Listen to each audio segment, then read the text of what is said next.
Oops. Hello. Oh my goodness, we've missed you. Julie and I took a break for summer, but we are back at it and happy to be here.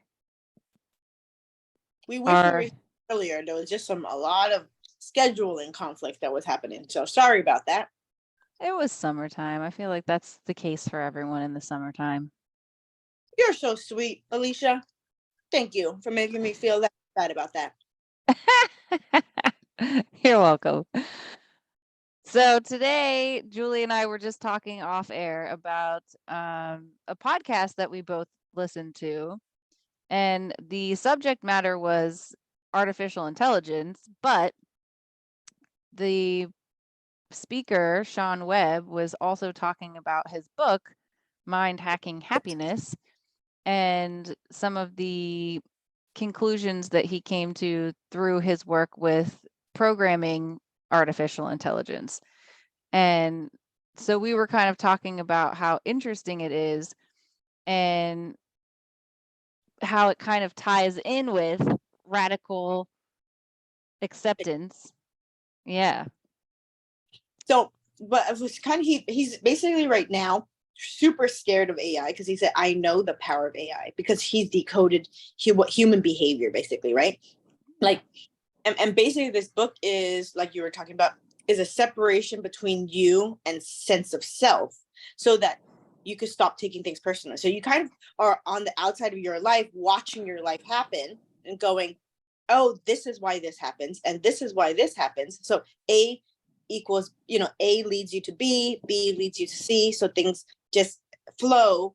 Then you don't take it personally, then you could live a happier life because you know the rhyme and reason between that. And I'm trying to take it. I am trying to put it in a personal example. So let's say with me and let's say my sister or whatever, right? And she triggers something because it was so A happened in my childhood. So B is my reaction whenever A gets triggered. So B gets, so I go, she says something about, let's say she bumps into me, she hits me accidentally, but I think it was on purpose because I did get hit when I was younger. So it triggers the, oh my gosh, you hit me. And then my reaction is, I don't like her. She doesn't like me. She did that on purpose. She's a bad person. I'm a victim, whatever those thoughts that might have come up. And what he's saying basically, right, is saying that's the code. That trigger brought you to these behaviors and these feelings. So if you just took a step back and realized, oh, A plus B equals C. So just watch it. So now you just know that's why it happens. Yeah, I think I had a conversation with a client today, and she was telling me that this was her story. Her daughter had stayed out late, and when they woke up the next morning, her husband was like, she's not going to go to class. She's going to fail out, like thinking all these negative things. And she got offended, like, I feel like you don't know my daughter because my daughter would not do that. She's a very responsible person and I trust her. And I was telling her, like, that reaction was not about her, it was about him.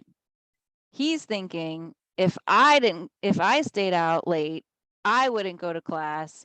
I might get behind. I've seen this happen before or whatever. And so his reaction wasn't really about her at all.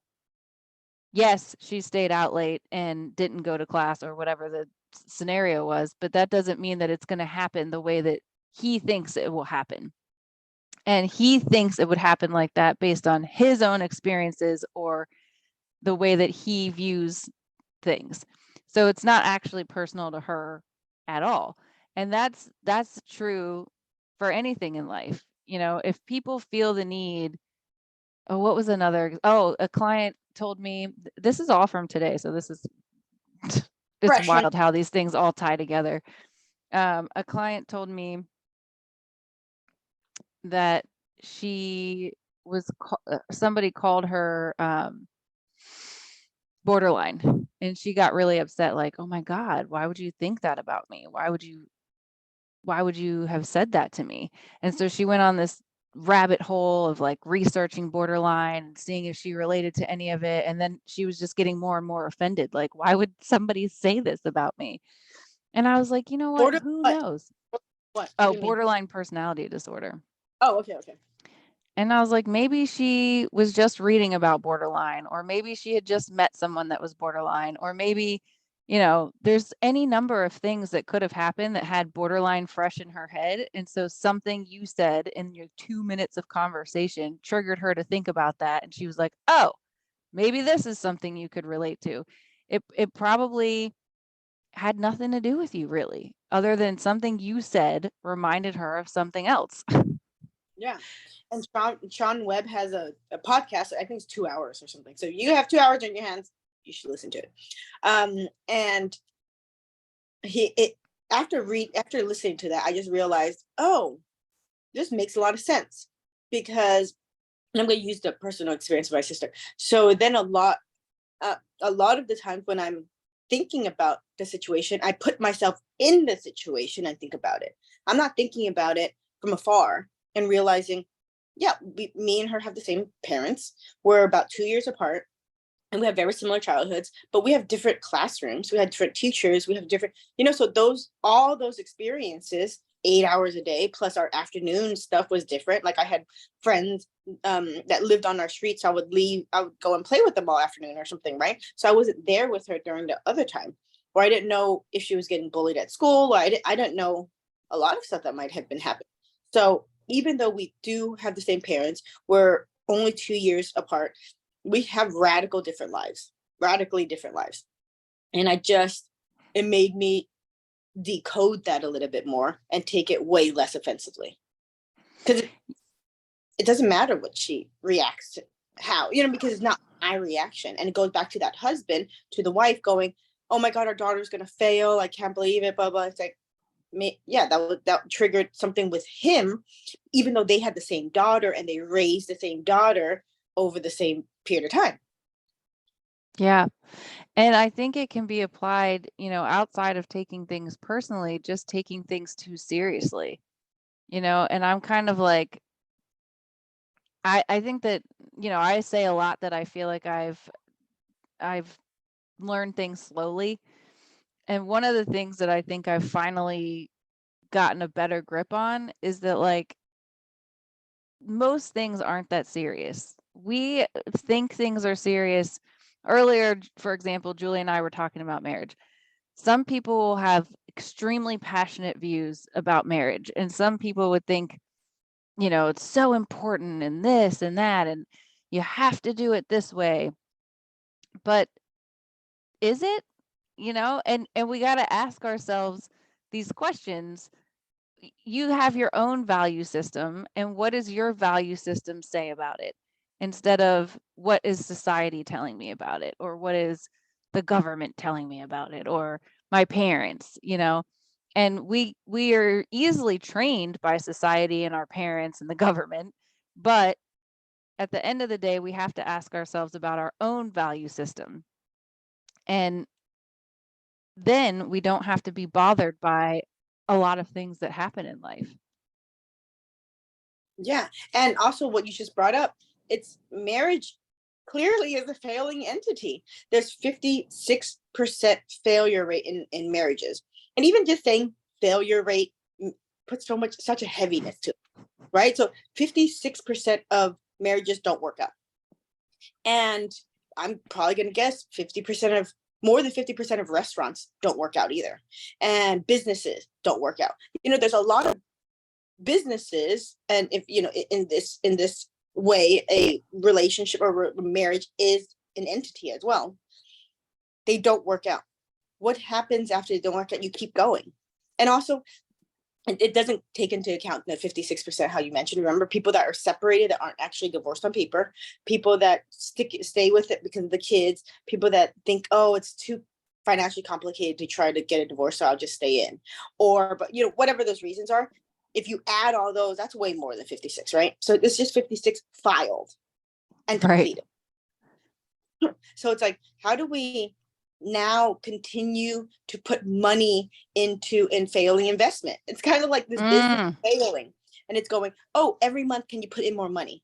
It's like, oh, okay. And then the reason is, oh, it's because we said so, in hopes and whatever. There's no actual, it's like, but if you try to run some KPIs, or you try to run some points, okay, we fought 30 times, and then the next month we also fought 30 times. They don't understand, but this month I'm still going to invest the same amount. You know what I mean? It's crazy if you really break it down, like business wise, because it's like, okay, if you use certain points, if you're talking about like how many dates did you guys go on, how many fights you guys had, how many I don't know, how many times you guys had sex, or for example, right? So it's like, let's say you use those points, and then every month you review how successful your relationship is, and then they go, okay, but you still need to We need to stay in. have quarterly meetings Yeah. and evaluate how successful we are. No, but if you try to break it down and take the romanticism out of it, and you just try to break it down, then it makes it less painful. Like, it's not, if it doesn't work out, it just doesn't work out, period. It doesn't mean anything. Right. And I think that's beautiful that you just said those words, because I think that's so important with everything in life. Things only have meaning because we give them meaning. And why do we give them meaning? That's the question we have to ask ourselves. Why am I giving this meaning? Why do we do that? Alicia, tell us. Yeah, well, I mean, my answer isn't that great, because I think it goes back to this whole programming thing, that we are programmed by our parents, we're programmed by our schools, we're programmed by the government, we're programmed by our culture, our social media, we're programmed to think certain things. And in a lot of circumstances, we do not encourage people to think about things for themselves and speak on how they feel about things. It's, no, you need to sit down in class, you need to do your homework, like these are just the rules, this is just how it goes. And there's not a lot of creativity, and there's not a lot of options. So I think that that's why we get so dogmatic about things, because we're told it's supposed to go this way, and then it gets hard for us to imagine it being different. Because we've believed it for so long. Right. It's like drilled into us, so to speak. Yeah, so it's like, okay, marriage was really drilled in to you and me. Mm-hmm. Like, I really wanted to get married. I think that was just one of my lifelong goals, to get married. Now that I've been presented with an opportunity in marriage, I'm always like, is this what I want to do? Isn't that how it goes? Yeah, and I think it goes for a lot of other things too, like going to college or getting the right job or making a certain amount of money. I had a massage therapist that was living a very different life, and I think I talked about him on here before. And he was Oh, like, my family doesn't understand my lifestyle. But he's not living for the almighty dollar. He's living for, how can I help people? How can I help myself? How can I reach my highest self? And that was really what his goal was. So imagine you're in the top 10% and your kid says, I don't think I want to go to college. I don't think I want to work. I think I just want to go be a monk. yeah, yeah. I totally understand, because I don't completely blame the parents, and I don't completely blame him. Like, there's a side of me that's rooting for him. Like, yeah, go find your own happiness, protect your peace, buddy. Yeah, go. Right. But on the other end, as like their parents watching their son go, oh my God, is he throwing away his life and his career and everything that stability you could give him, So do you really want to live this, this life where you're not chasing money, but you don't have any, so you don't have Yeah. you don't have the freedom. So are you in a way hurting yourself? I don't. That's really hard, especially if it was my kid. I'll be like, okay, I know I have to let go, but this is very hard.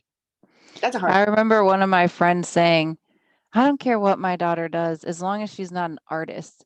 And I started laughing. I'm like, what are you talking about? And she was like, artists don't make any money. And I was like, oh, okay. So I understand, like you said, from one perspective, it's like you're going to be a starving artist. They call them starving artists for a Yeah, reason. yeah, a So do you term. really want your kid to be a starving artist? No, of course you don't. But at the same time, do you want your kid to honor themselves and whatever they think their purpose and journey is? Yeah, because if they also, on the other end of it, if let's say if they do, he's like, okay, fine, Dad, I'm gonna stay in med school, I'm gonna stay in law school, I'm gonna stay in these things, even though I'm depressed and I hate it. Then it's gonna be really sad to see your son or daughter just come home and just go and just have no light in their eyes. That's a sad, scene. Like I wouldn't want that either. Well, and I think it happens, I mean, from a mental health perspective, I think it happens all the time. I talk to people. I was talking to this guy a couple years ago, and he was telling me, I thought it was so hilarious because he was like, me and my friends are so mad because we've been sold a bill of bullshit that, the goal is to get the good job, get married, have a kid. He's like, and now we've done all of those things and none of us are happy. And my friend just said it this weekend. She was in town and she said, I've always thought that, like, if I just get this car or this house or live in this area or get paid this amount, then I'll finally be happy. And she thought marriage would make her happy. She thought having a kid would make her happy. And she's like, all of these things bring me like temporary joy. She's like, but none of them have made me happy. And she's like, so now I'm just like, what's left?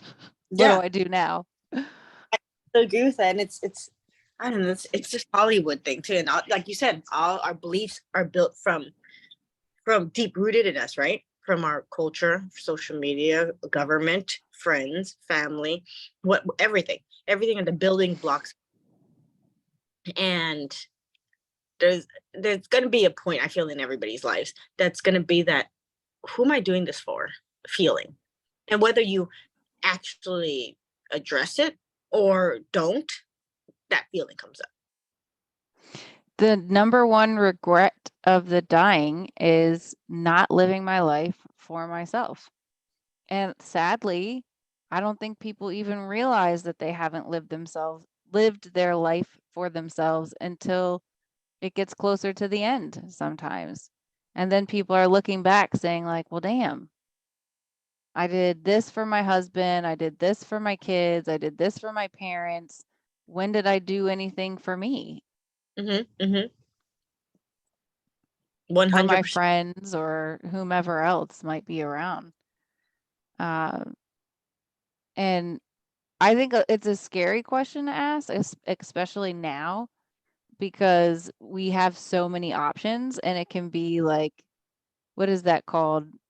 Paradox of choice. Decision fatigue, Oh yeah.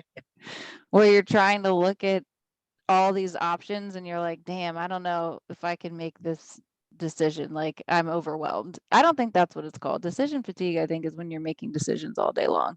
Yeah, and at the end of it, you're so tired that you can't anymore. You're done. Yeah. Yeah. I think this Paradox. would be more like just being overstimulated by all the options that exist. Yeah, I think it's a paradox of choice, isn't it? Isn't that it? Oh, Where okay. it's like, there's a TED talk about it. Having like 25 I don't know, flavors of spaghetti. I think that's what his TED talk was about. And it was just like, it doesn't. It ends up not hurting you, but it ends up, overwhelming you to a point where you either freeze or you don't make a decision, or you're forced to make it. I don't know, whatever it is, right? But sometimes it's just easier to say yes or no. You know what I mean? Yeah. You get spaghetti sauce or you don't get the spaghetti. Yeah. Whatever. Give me one option. That's all I need. Or Yeah. two options, rather. Yeah. I think the idea that Sean Webb was talking about, as far as like separating yourself from your sense of self, he described the sense of self as being something that we create over our lifetime. And he was explaining that your parents can be a part of your sense of self. And he said, so if somebody says something about your parents, you're going to get really defensive because our automatic instinct as humans is to defend our sense of self. So he was saying that instead of like being on the defense all the time, we can separate ourselves and say like, yeah, that's my dad, and sort of like give it back. It's not it's not me. That's my dad. Does that make sense? I Yeah. don't know if I explained that well. No, it is because what in this example, like my dad or whatever, like saying, "Oh, that's my dad." You're not justifying what he's doing, but you're not owning to it. You're not saying, "Okay, I'm taking accountability. I'm sorry, that's my dad." That's I'm taking accountability of what he think. I think it's embarrassing or whatever it is, right? Sorry, that's my dad, right? Or that's my dad. Has a feeling of I accept him because I love him. He's my dad. But I may not accept his behavior right now. Right. Feeling without connecting it to you, not saying he's your dad, he did this, so you must be doing this too, or you must have something to do with that. Yeah. I've had clients, like, let's just say their dad went to prison. And that's like an embarrassing story to tell, like, oh, my dad went to prison, or it could even be considered like a sob story that to tell. But if you can separate yourself from that, like, okay, that was my dad. My dad did that. I didn't do that. And just because my dad went to prison, that's not a reflection of who I am as a person. Does that make sense? A And to lot of broaden people. it, go ahead. Oh, go ahead. Go. No, go ahead. To broaden it even further, he was saying who you are at your core has nothing to do with these ways that we've defined ourselves, anyways. Who we are at our core is pure consciousness. And that's where he gets like kind of spiritual with things and he starts to get into the meditation stuff. Because he's saying that you can get more in touch with who you are at your core when you meditate. And I've always said, what you do is not who you are. How you look is not who you are. When we're talking about building confidence and building self-esteem, it isn't how much you're working out or what you're eating or any of those things. This body that we're in is just a bag of flesh, as Sebastian would say, or a meat sack, I think he called it, whatever. And it is, you could say, our host that we're in while we're here. So yeah, we can do the best we can with our host while we're here. But at the end of the day, we are not our flaws, we are not our strengths and weaknesses. We are something bigger. Yeah. Let's have a moment for that. But also I wanted to bring up what I wanted to say earlier was there's still some people do, like, let's say my dad went to prison, and then you go, I'm gonna be such a straight edge citizen, outstanding citizen, so that I'm going to do everything, pay all my taxes, do not cheat on anything, don't, but you know what I mean, and do the extreme. But that extreme, the reason for extreme is for attachment too. You attach the story of the dad, but because you're trying so hard, you're doing the opposite. But if you just continue living your life, you may not even want to live that straight edge life. You're just doing it to prove to people that you're the opposite, that you're not that person.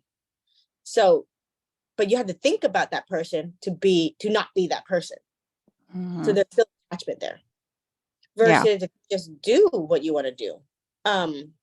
Whether if that's the massage therapist or if that's a starving artist. We always bring up things that make people happy, and it doesn't mean that you have to make less money about it.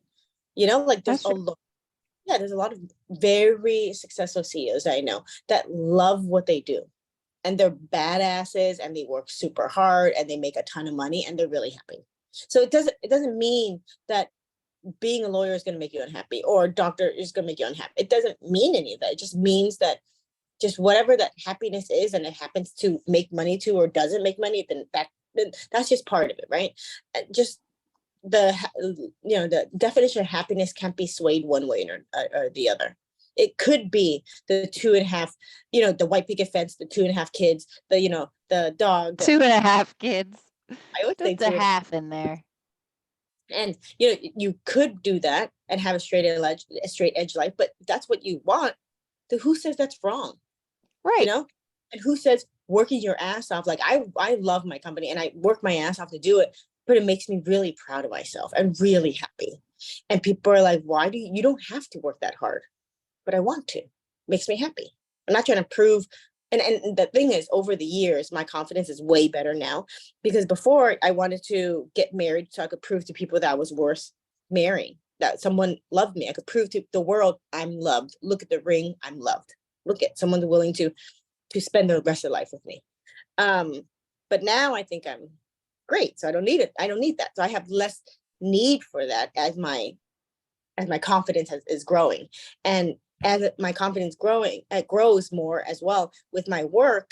I'm not doing it to prove to other people I could do it, or to prove to buy things so that I could prove to other people I'm worthy, like get the designer this, designer that, or whatever, right? The more confident I become, the less I needed all that. And even if I wanted to buy it, I like it. I'm not doing it because you will like me more. I'm doing it because I actually like it. Yeah, and obviously there's some times when I do feel bet down and I want to try to be cool to feel validated again. And like there's times when I'm like, like you just feel bad and you just want a little bit of attention, or you just want to yes, I still absolutely 100% do that all the time. But I also going back to Sean Webb, I also see it as that when I'm dressing up, I go, you know what, today I want some attention. And that I'm gonna dress a little bit nice. I'm gonna dress a little bit revealing, and that's okay, because I decided to do that, and I'm gonna do it because this is what I want. And then it puts the power back in your hands, whether you're doing the same thing or not, right? I could be going out be going out wearing a tight little dress and getting the attention that I want, but having the feeling towards it feel completely two different feelings. One of them is like, I need this attention or I would feel really bad about myself. The other one is and attaching all the emotions to it. If I don't get hit on, then what happens? If I get hit on by an ugly guy, if I get hit on, whatever, right? Or like if I don't feel good about myself, whatever, feel fat in the dress, whatever. But if I take the person out, like if I just realize I want attention, this is what I'm going to do for it, and then you decode what you're doing, then when you go out, there's less pressure about it, and there's less emotional reaction. This is how I think about it. I don't know. What do you think? I think I think that what you're saying, if I'm understanding it correctly, is even though you have come to a new place with something, you might still have moments when you're like, yeah, I'm going to resort back to that way of being because I'm having a weak moment or I'm having a low moment. And at the end of it, I won't feel destroyed because I have done all this work to build myself up. But you're also saying I'm not going to be perfect. I'm still going to, potentially go back to some of my old ways on occasion or whatever. And I think that that's fine too. And I feel like we need to look at mistakes differently as well. Like, let's say your child does do something. Let's say they decide to be an artist and they are starving. And you're like, see, I told you so. I knew you were going to do that. That's okay though, because hopefully your child is learning something through that process. And we can't spare anyone, including ourselves, of pain in life. Like, we're all going to experience it. And the beauty of the pain is that we can learn and grow through the pain. It doesn't end us. Yes, you made a mistake. Okay. Hopefully you can learn from it. Ooh. And can you learn something without pain? That's a good question. I don't know. Probably like from a textbook or from someone else's experience. But can you really learn it? You could read it and be familiar with it, but can you learn it without feeling the pain? I remember in my motivation class, it was one of the best classes I took in undergrad. I think the conclusion that we came to was like 80% of learning has to be like through emotional pain, but I think it was like 20% you could learn from other people's experiences, or you could learn joyfully, I suppose. So I think it's the majority is through pain. Because I want to say mine is mostly through pain. Certainly feels that way, doesn't it? I know. Why do I want to? It's and I go, you know what? I'm just in pain because I'm learning. Oh, okay, it makes me feel better. Yeah, I mean, No, but if you're at the gym and you are building muscle, it's gonna hurt. If you go to the gym and you leave and you're not really feeling anything, it doesn't mean it wasn't good for you, but you may not have built more muscle that day. You may have just burned some calories, exercised your heart, whatever. maybe you're there only to exercise your heart and burn some calories. Maybe you're not there to build muscle. See, That's a so good point. maybe there's some lessons where they what's that quote? The teacher shows up when the student's ready. Right. But what if the teacher shows up in the form and fashion when you're ready to hear it, but maybe you're okay with that burning calories and whatever, and just good for your heart. Maybe that's okay right now. And there's going to be a point where you're going to have to burn muscle. What is it? Build muscle. I had to like touch. I was like, I don't know. What is it? But also, going back to that, like with the pain thing, it's really true because my dad and my boyfriend, actually, they are very similar in this way. When my dad sees his daughters in pain, he does everything he possibly could do to get us out. But it's really hard for him to be like, Dad. And I had to tell him, we need to go through this, because if we don't learn. And you're not going to be here forever. If you're gone one day and reality hits us, smacks us in the face, we're going to be like, what the hell is this? I've never, and we might be scared of it. Versus, over the years, let's say we get a splinter. Ow, that hurts, blah, blah, blah, blah. Okay. Now I know what a splinter feels like. The next 2 years, you get a paper cut. And then after that, you get a sprained ankle. And then you get a broken bone. And then you're building up to how to react to these things, right? Versus, let's say she protected us and wrapped everything in bubble wrap. So I've never gotten a splinter my entire life. Imagine me 40 years old, never getting hurt. Then he's not there. Let's say I move away, passes away, God forbid. But, and he's not there for me. And then I'm 40, so I'm going to do the broken bone level. I'm past the splinter level. The splinter level is in kindergarten. So I'm doing the broken bone level. Do you know the hurt that I'm going to go? It's going to be an overwhelming amount of pain that I have never faced before, because I was never allowed to face it. Because and the growth that I'm going to get during that time may be too big for me.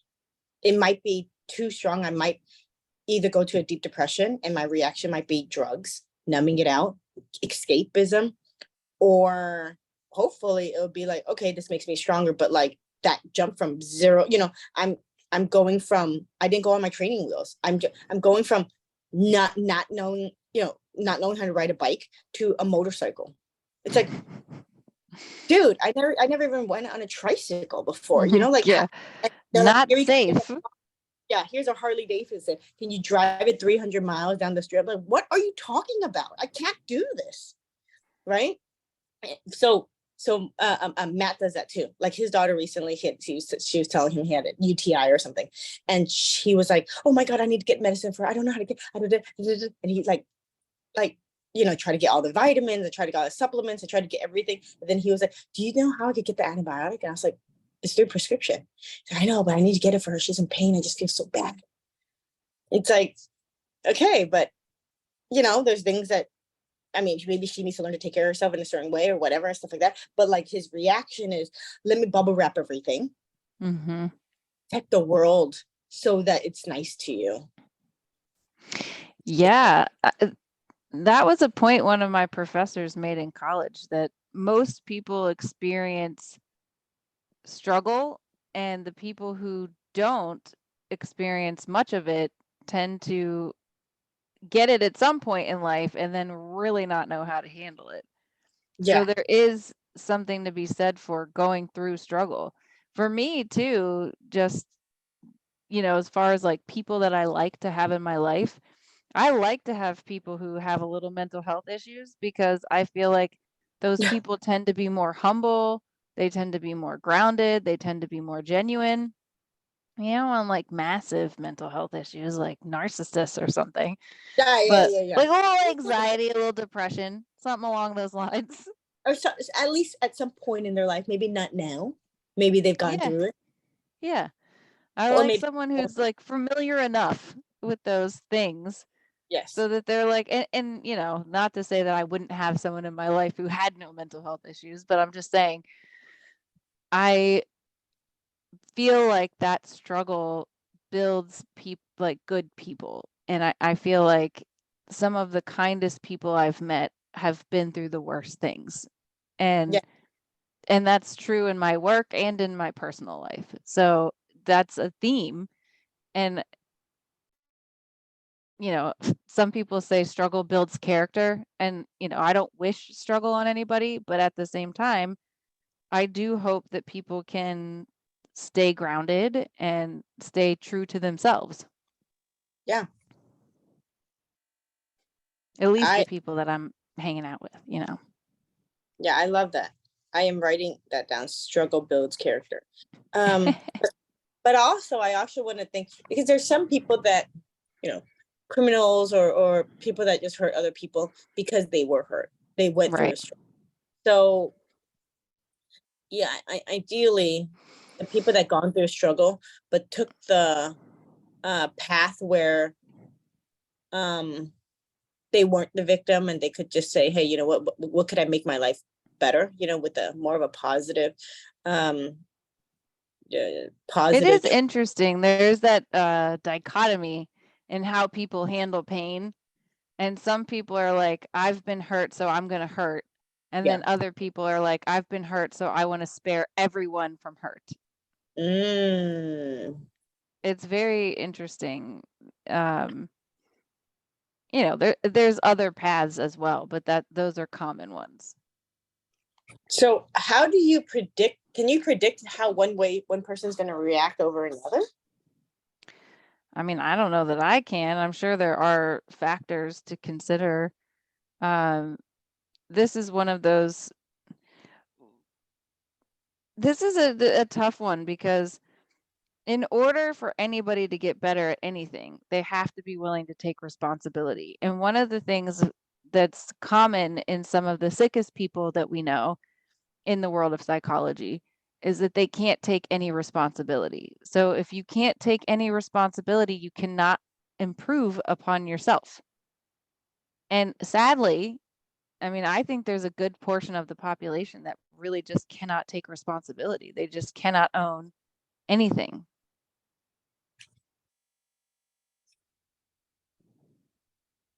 So I'm writing all your notes down. These are so amazing. I literally had an epiphany. Like when you talk about the dichotomy of I got hurt, so I'm going to hurt everybody.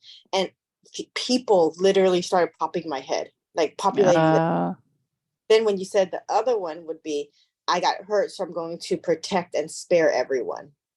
And justify how they feel and justify their actions, even if they're horrendous. And a list of people popped up in my head too. And I was like, oh my God. And some of these people have similar characteristics and some people don't. Like you can't really predict, or I don't know what the how to, you know, I don't know the means to do so. But it's so interesting how people react, because I reacted with I got hurt, so I would hurt everyone when I was struggling with self-esteem. And as I got more confident over the years, I'm more like, I got hurt, so I'm going to try to protect everybody and justify how they react, what they do, what they say. But in reality, sometimes the stuff that I say is really shitty. You know, that wasn't nice, and they're jerks or they're not good people, but I go around justifying it because I feel like everyone should have a second chance, or you know, like, oh, I know how that felt. Okay, I feel bad for them. But to get out of it, or I don't know, whatever, right? There's options of sitting in it, and how long do you let it sit? That's a good question. I think everybody's threshold is different. And hopefully, you know, part of what we're talking about is paying attention to what your boundaries need to be individually. And I think we should have a place where we draw the line. I think that's very important because, like you're saying, we can be really understanding of where another person's coming from, but I still need to protect myself and value myself enough that I'm setting proper boundaries so that this behavior can't continue. I was talking to a mom recently who was telling me that her son tells her, yeah, I'm like this because of you. And I was like, oh, no, he should not be talking to you like that. If you're upset with me, we can talk about it, but you're not going to talk to me like that and tell me that I'm the reason that your whole life is ruined and all of that. At some point, sir, you're going to have to take responsibility for your life and figure that out. And I'm here to help you and guide you and have conversations with you and help hold your pain. But I'm not here to be your punching bag and to take all the blame for everything that's wrong in your life. Well, let me correct something, or let me suggest something. Instead of hold your pain, I will hold space for you to feel safe to hold your pain. I think people need to understand that, because parents, I'm not a parent, so it's really hard for me to see. So when I see my boyfriend, the way he acts with his daughters, and sometimes they're really mean to him, like they just say really mean things to him. Like you know, a while back, one of them, he was fixing his he brought his daughter's car to the shop, right? And the shop said it took 4 days. It was going to take 4 days, and she said, okay, that's fine. On the fourth day, he called the shop, and they're like, oh, it's going to take a couple more days, or it's going to take tomorrow morning. We couldn't get it done today. So he called her. She went, hey, honey, I'm so sorry. Hey, baby, I'm so sorry. But it's not going to be done today, but I'm going to pick it up tomorrow morning and I'll drop it off to you. So don't worry about it. And you can use my extra car. Don't worry about it. And her reaction was like, ugh, okay, that's great. And I was like, and then he hung up. Well, I'm so sorry. I'm so sorry. She went, fine. And then hung up, right? And I was like, I said, wait, did she pay for the repair? He said, no, I paid for it. Did she go and pick up your car? No, I had it dropped off to her. Is she picking up the place? No, I'm going to have it dropped off. So she did nothing outside of breaking the car or figuring out there was an issue, telling you about it, and you completely figure it out, but just be, 12 hours later. So yeah, that's a very poor way of reacting. He went, no, she was just frustrated. I go, I don't care if she's frustrated. In my head, right? I don't care if she's frustrated. Why the fuck do you let her talk to you like that? And there's gonna be a time when it's not gonna be okay. Like, I don't know. Well, yeah, we all have to draw the line somewhere. And if you don't, then you're just teaching people they can treat you like that. Yeah. And then he talks about us having kids. And I go, I'm really worried about us having kids, because what I'm worried about is you letting them talk to you like that.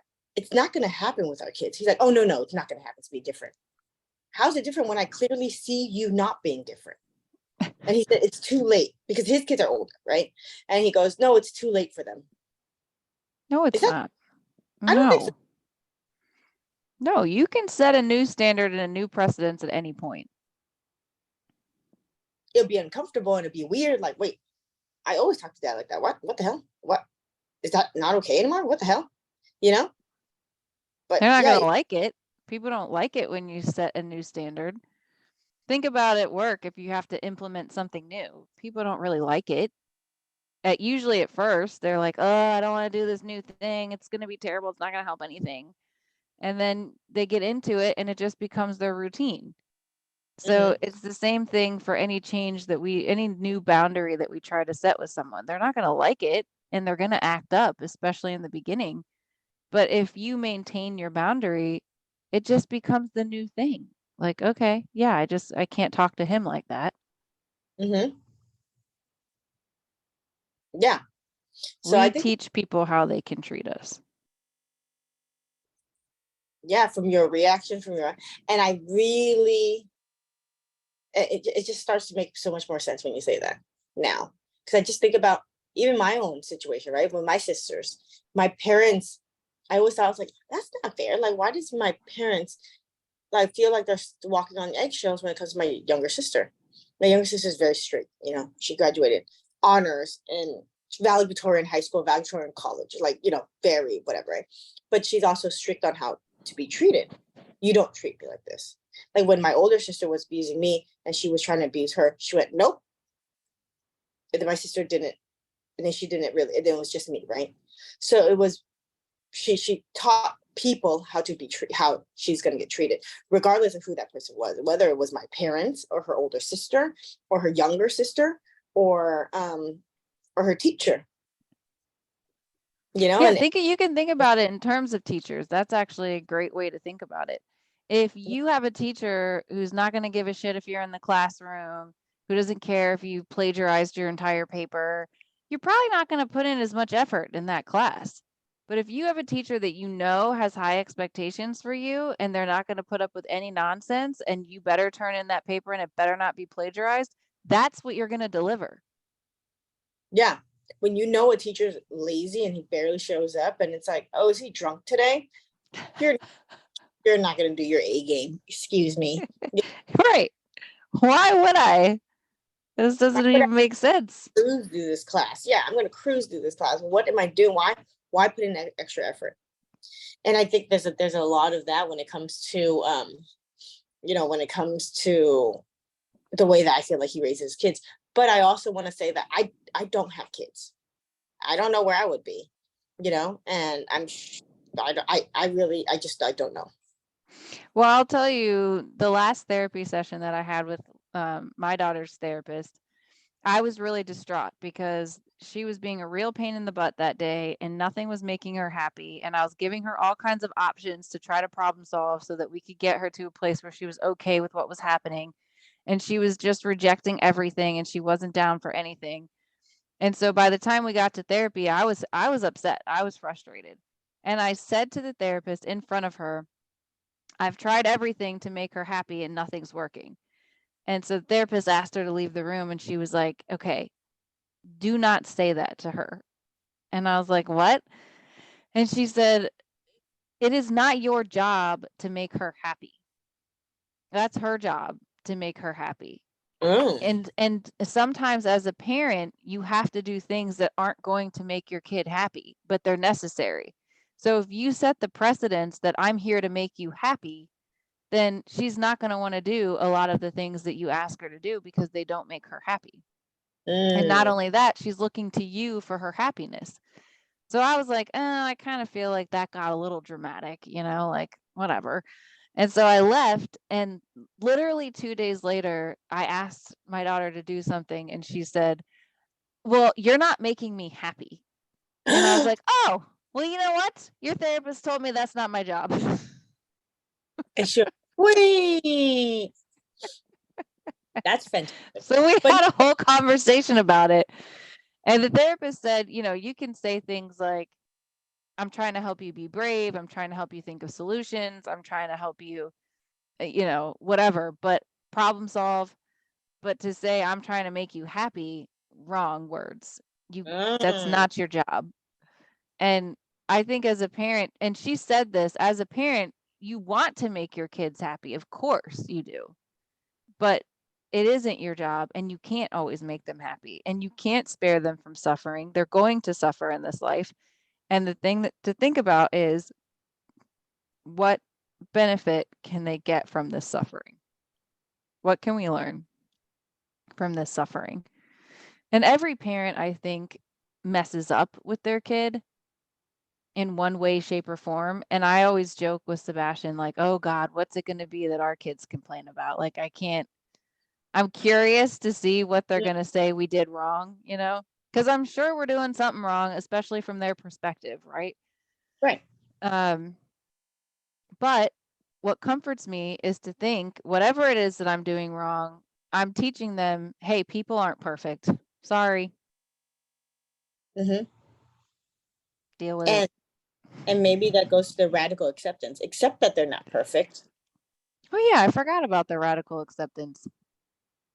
I Yeah. forgot about that. So yeah, I think bringing it back to the Sean Webb thing with the radical acceptance, I think the way that I've thought about things before is that if you can transcend your emotions about something and rise above the situation, it does require you to separate yourself from the situation and try to observe what's going on rather than being immersed in what's going on.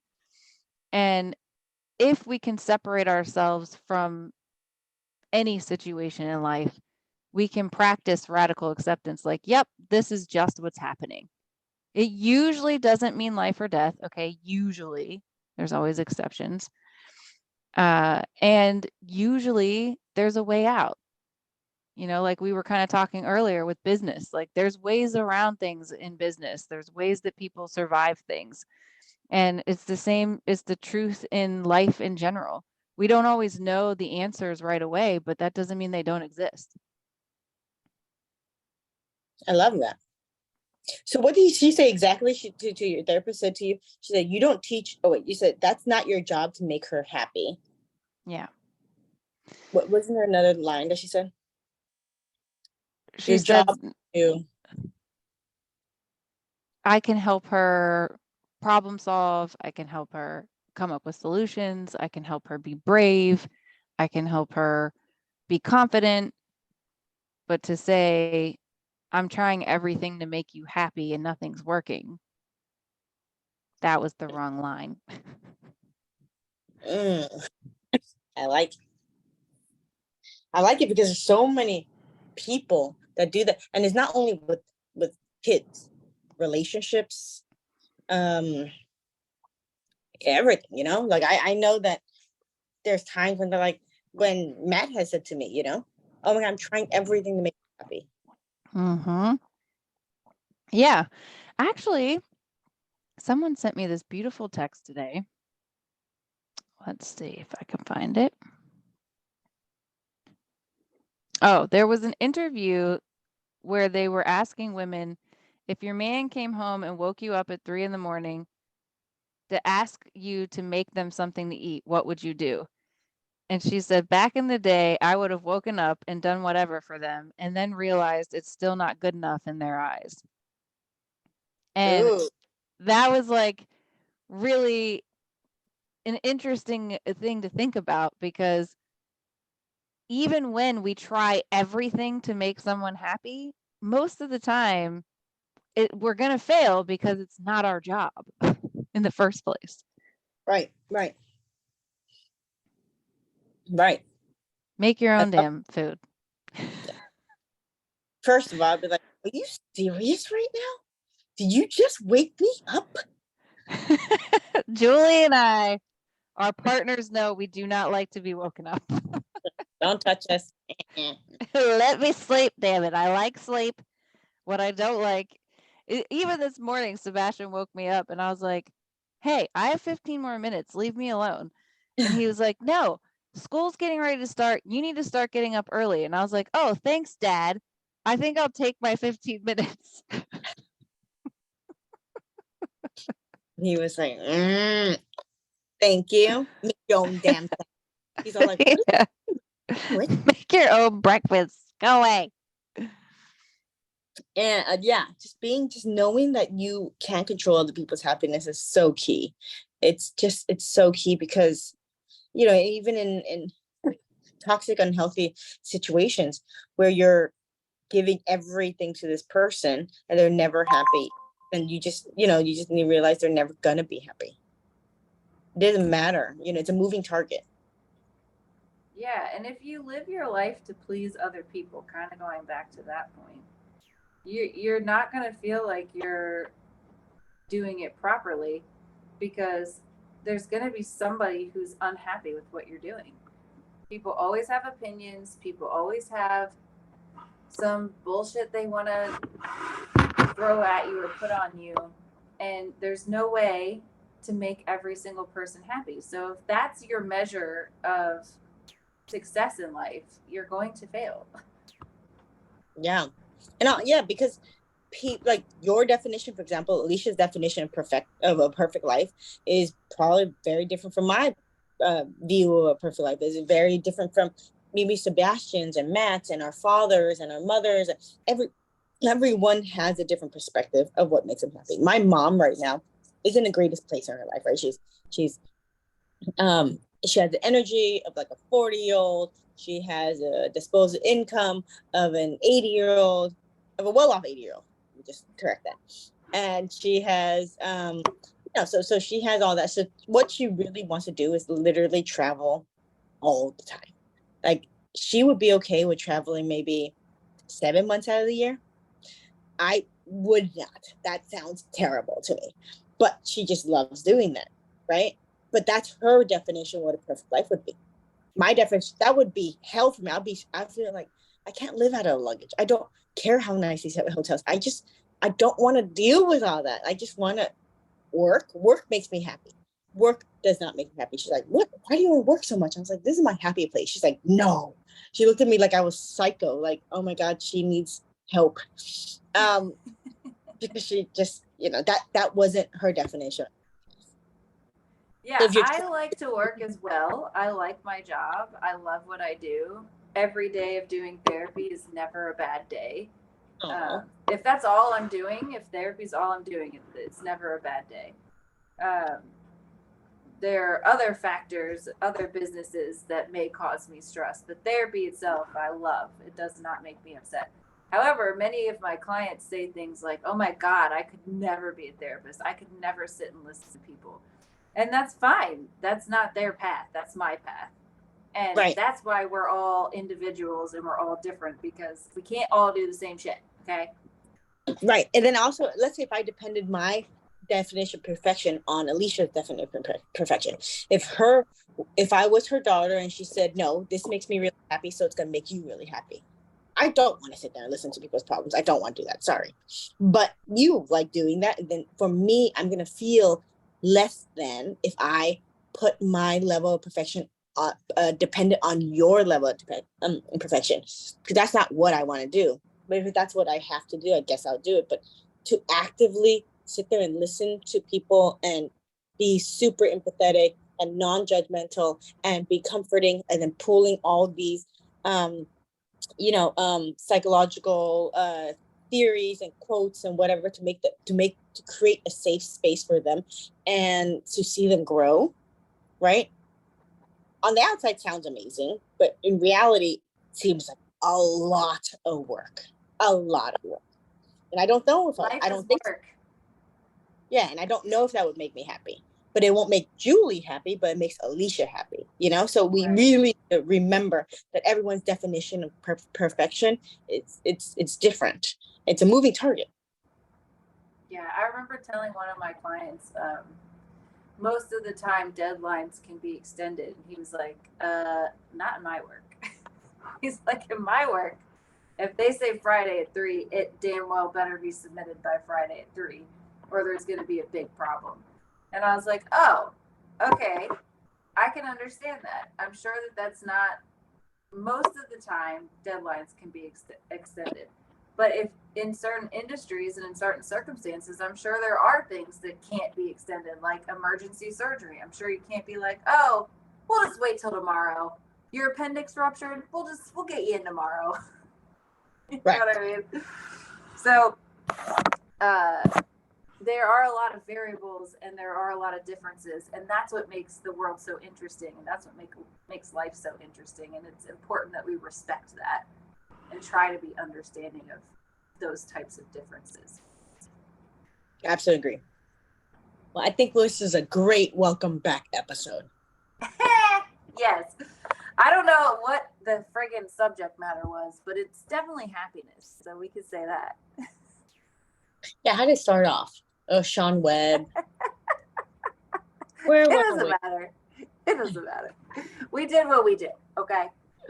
Well, welcome back, everybody. Yeah. And We're looking missed forward to seeing you again. Yeah. Bye.